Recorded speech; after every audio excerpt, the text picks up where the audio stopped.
அருள்மிகு சாந்தநாயகி சமேத வேங்கீஸ்வரர் ஆலயம், வடபழனி, சென்னை. உள்ளுணர்வுகளின் பல உன்னத தேடல்களுக்கு திசைகள் காட்டும் ஆலயங்களை நோக்கி நீள்கிறது நமது ஜோதி தொலைக்காட்சியின் பயணம்.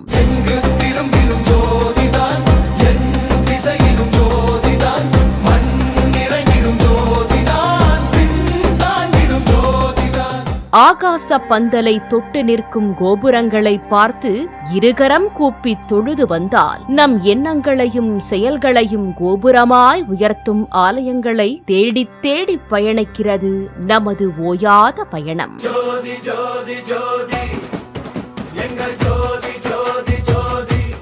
இந்த அகிலத்து வாழ்வில் எங்கும் நாம் வீழ்ந்து விடாமல் நிமிர்ந்து வாழ நாம் அகமுருகி விழுந்து வணங்கும் ஆலயங்களை நோக்கி தேடிச் செல்கிறது இந்த ஆன்மீக பயணம். ஆன்மீகம் பேரானந்தம், ஆன்மீகம் பேரானந்தம். இப்படி நேயர்களின் மனம் எந்தெந்த ஆலயங்களை தேடி ஏங்குகிறதோ அந்தந்த ஆலயங்களை எல்லாம் தேடி கண்டறிந்து அவர்களின் கண்முன் கொண்டு வந்து நிறுத்துவதே இந்த மனம் தேடும் ஆலயம் நிகழ்ச்சி. நேயர்களே, இன்று நாம் ஒரு வித்தியாசமான, பிரம்மாண்டமான, அதே சமயம் மிக அழகாக வண்ணமயமாக காட்சி கொடுக்கும் ஒரு ஆலயத்தை காணப்போகிறோம். அந்த ஆலயம் மிக பரபரப்பாக இயங்கிக் கொண்டிருக்கும் நமது தமிழ்நாட்டின் தலைநகரான சென்னையின் மிக முக்கியமான இடத்தில் அமைந்துள்ளது. 1000 ஆண்டுகளுக்கு முற்பட்ட பழமையான இந்த ஆலயம் தொன்மை வாய்ந்த சோழர் காலத்து ஆலயமாக கருதப்படுகிறது. இங்கு வண்டுகள் கூட தீண்டாத தூய்மையான கொன்றை மலர்களை இறைவனுக்கு சூடுவதற்கு ஆசைப்பட்ட வியாக்கிரபாத முனிவருக்கு மரமேற வசதியாக அவருடைய கால்களை புலியின் கால்களாக மாற்றி வரமளித்த ஆலயம். அது மட்டுமின்றி ஆதிசேஷன் அவதாரமாக உடல் மனித வடிவத்துடனும் உடலின் கீழ்ப்பகுதி பாம்பு வடிவத்துடனும் வாழ்ந்த சக்திமிக்க பதஞ்சலி முனிவர் வழிபட்ட தலம் இந்த தலம். ஆம் நேயர்களே, சென்னை வடபழனியில் வீற்றிருக்கும் அருள்மிகு சாந்தநாயகி சமேத வேங்கீஸ்வரர் ஆலயத்தின் பெருமைகளைத்தான் இன்றைய மனம் தேடும் ஆலயம் நிகழ்ச்சியில் காணப்போகிறோம்.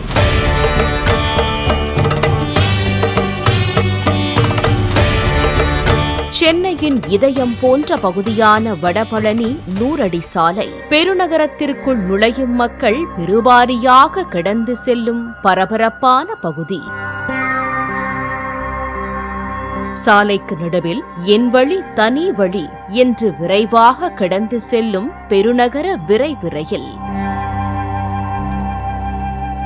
மகரந்தம் சேர்க்க விரைந்து செல்லும் தேனீக்கள் போல இலக்கை எட்டிப்பிடிக்க பைக்கில் பறந்து செல்லும் மனிதர்கள்.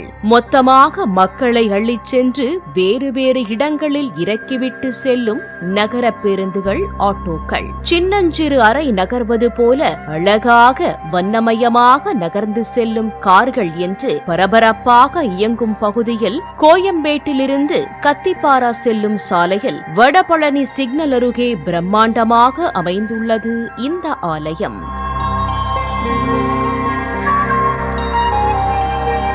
ஆலயத்தின் எதிர்ப்புறம் உள்ள சாலையின் வழியாக ஆலயத்தை நோக்கி வந்தால் கிழக்கு நோக்கிய ராஜகோபுரம் 7 நிலைகளுடன் மிக அழகாக கம்பீரமாக காட்சி கொடுக்கிறது. ஆரம்பத்தில் ராஜகோபுரம் இல்லாமல் இருந்த இந்த ஆலயத்திற்கு 1983 தான் ராஜகோபுரம் கட்டப்பட்டதாக ஆலய செய்திக்குறிப்புகள் தெரிவிக்கின்றன.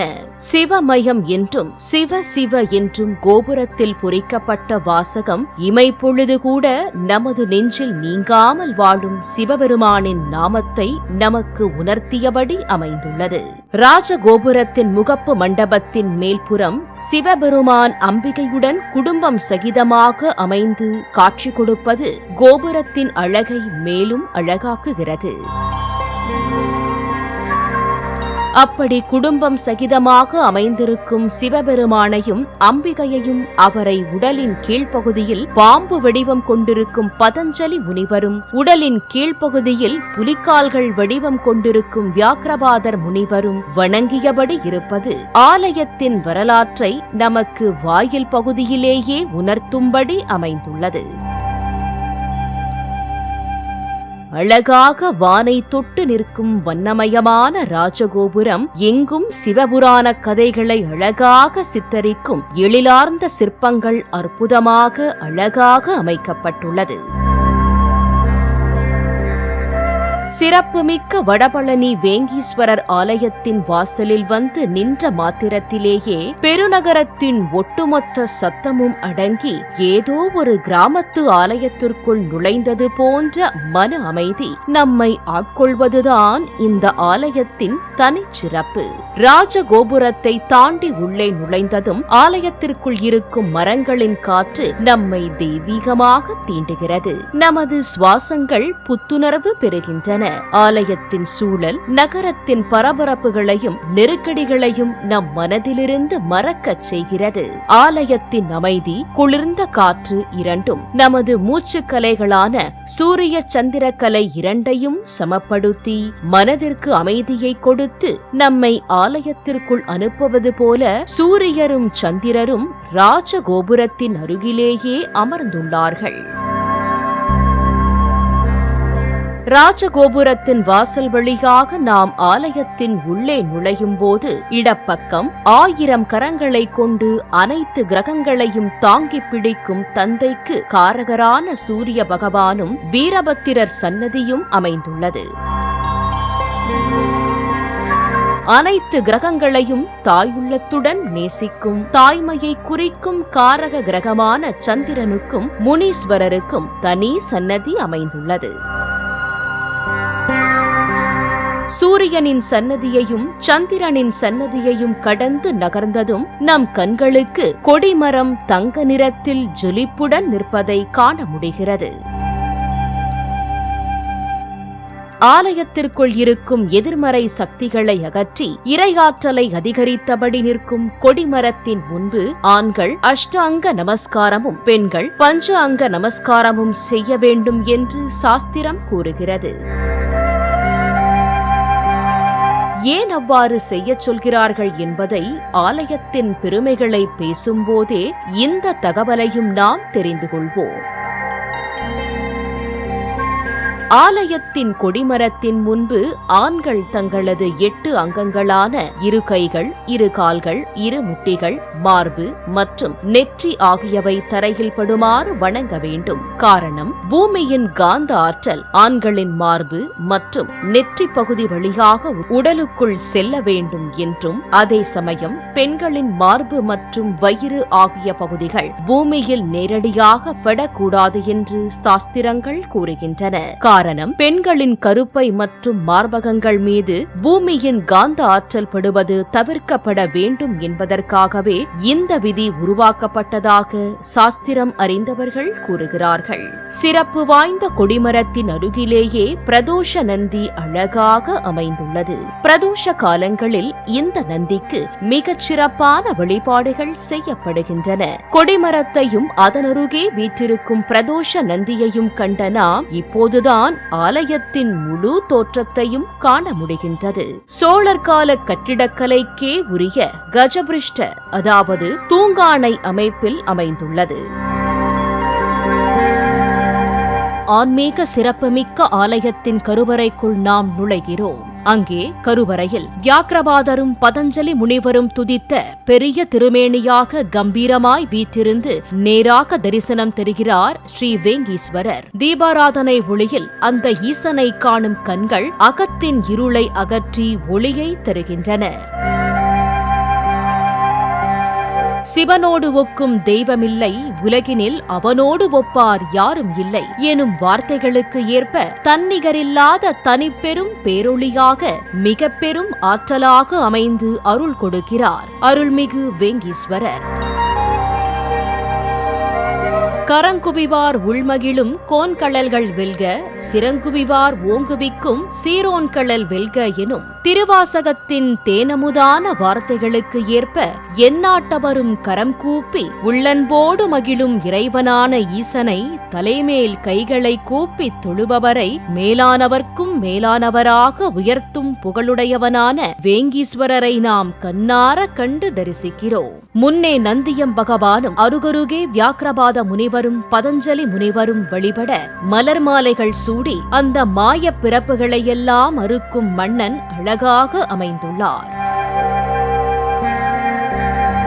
நெற்றியில் கண்கொண்ட முக்கண்ணன் கருணையை கண்களிலே காட்டக்கூடிய எல்லையில்லா பேரருள் விண்ணுலகம் மண்ணுலகம் மட்டுமின்றி அவற்றிற்கு அப்பாலும் அன்பால் நம்மை அரவணைக்கும் எழுச்சிமிக்க அழகு திருவடிகளை உடைய எண்ணங்களுக்கெல்லாம் எட்டாத பொன்னால் நிறைந்த மேனியனை வேங்கீஸ்வரராக வணங்குவோம். வேங்கீஸ்வரர் வீற்றிருக்கும் கருவறைக்கு அருகில் ஒரு தெற்கு பார்த்த சன்னதியில் வீற்றிருக்கிறாள் அருள்மிகு அன்னை சாந்தநாயகி அம்பாள். துணையும் தொழுதெய்வமும் பெற்ற தாயும் சுருதிகளின் பனையும் கொழுந்தும் பதிகொண்ட வேரும் பனிமலர் பூங்கணையும் கருப்புச் சிலையும் மென்பாசாங்குசமும் கையில் அணையும் திரிபுர சுந்தரி ஆவது அறிந்தனமே எனும் அபிராம பட்டரின் பாடல் வரிகளுக்கு ஏற்ப வாழ்க்கையின் ஒவ்வொரு நொடியிலும் நமக்கு உற்ற துணையாகவும் நாம் பயபக்தியோடு வணங்கும் குல தெய்வமாகவும் தவறு செய்தாலும் தண்டித்து அரவணைக்கும் பெற்ற தாயாகவும் இருக்கும்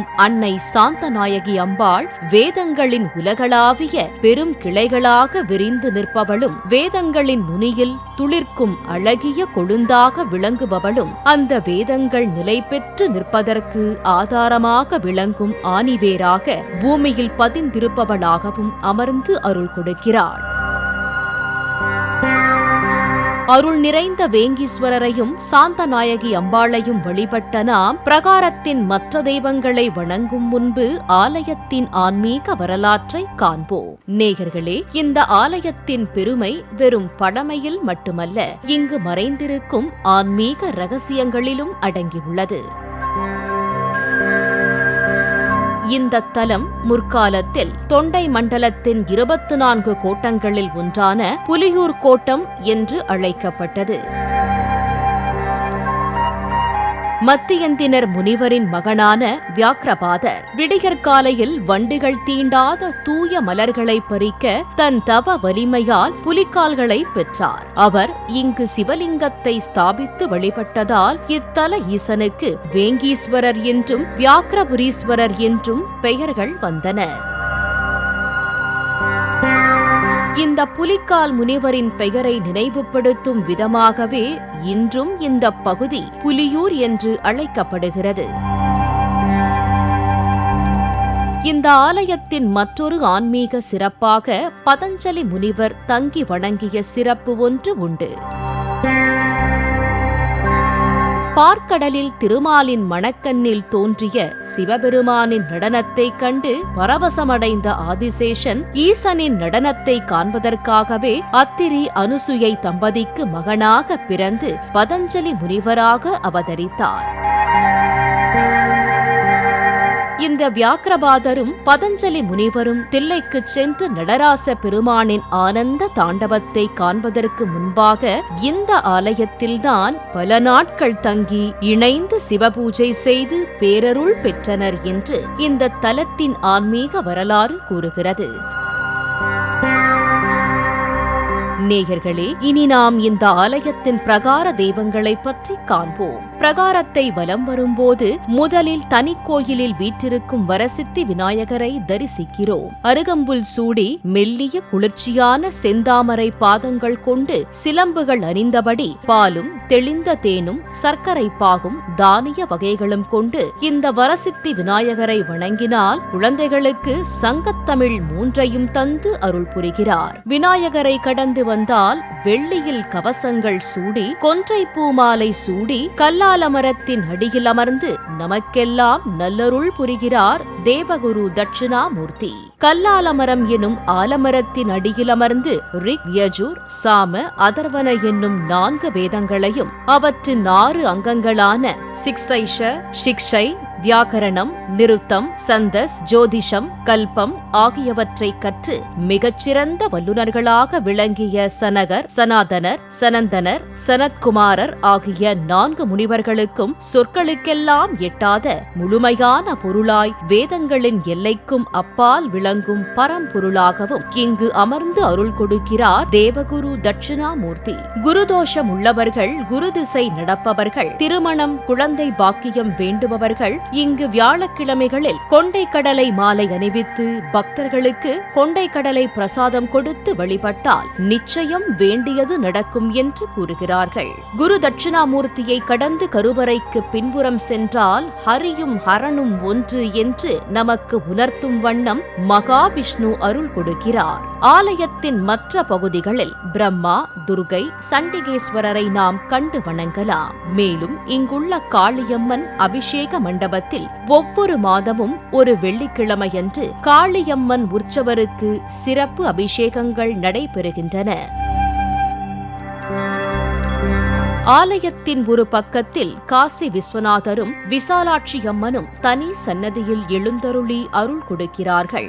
அவர்களுக்கு அருகில் செல்வங்களையும் மங்கள நிகழ்வுகளையும் அருள் புரியும் மகாலட்சுமி தாயார் நமக்கு அருள் கொடுக்கிறாள். சொர்ணங்களின் நாயகி, சொர்ணவண்ணம் கொண்ட மகாவிஷ்ணுவின் இந்த நாயகியை வணங்கினால் சகல ஐஸ்வர்யங்களும் பெருகும் என்பது மக்களின் நம்பிக்கை.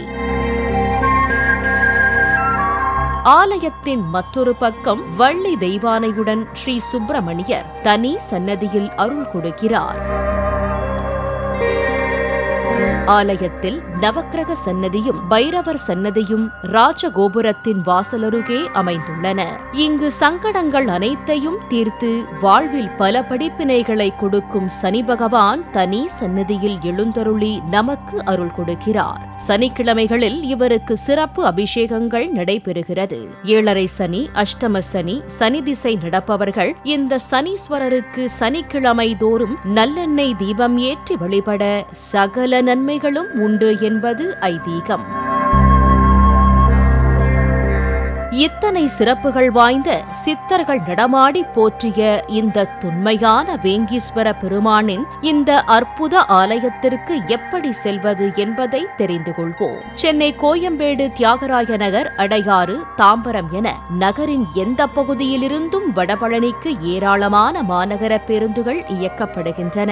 வடபழனி பேருந்து நிலையத்திலிருந்து வெறும் 5 நிமிட நடைபயணத்தில் இந்த ஆலயத்தை அடைந்து விடலாம். மெட்ரோ ரயிலில் பயணம் செய்ய விரும்புபவர்கள் வடபழனி மெட்ரோ ரயில் நிலையத்திலேயே இறங்கி மிக எளிதாக இந்த ஆலயத்திற்கு நடந்து வந்துவிட முடியும். தமிழ்நாட்டின் மற்ற பகுதிகளில் இருந்து வருபவர்கள் வடபழனி பேருந்து நிலையத்தில் இறங்கி மிக எளிதாக ஆலயத்தை அடைந்து விடலாம். புலியின் கால் பெற்ற முனிவன் போற்றிய புண்ணிய வேங்கீஸ்வரன் பாதம் போற்றுவோம். சாந்தமாய் நின்றே சகலமும் அருளும் சாந்தநாயகி அன்னையின் கருணையை வேண்டுவோம். நேயர்களே, இந்த நிகழ்ச்சியை பற்றிய உங்களது மேலான கருத்துகளையும் அனுபவங்களையும் 8939936611 என்ற எண்ணுக்கு தொலைபேசியிலோ அல்லது வாட்ஸ்அப் மூலமாகவோ தெரியப்படுத்தலாம்.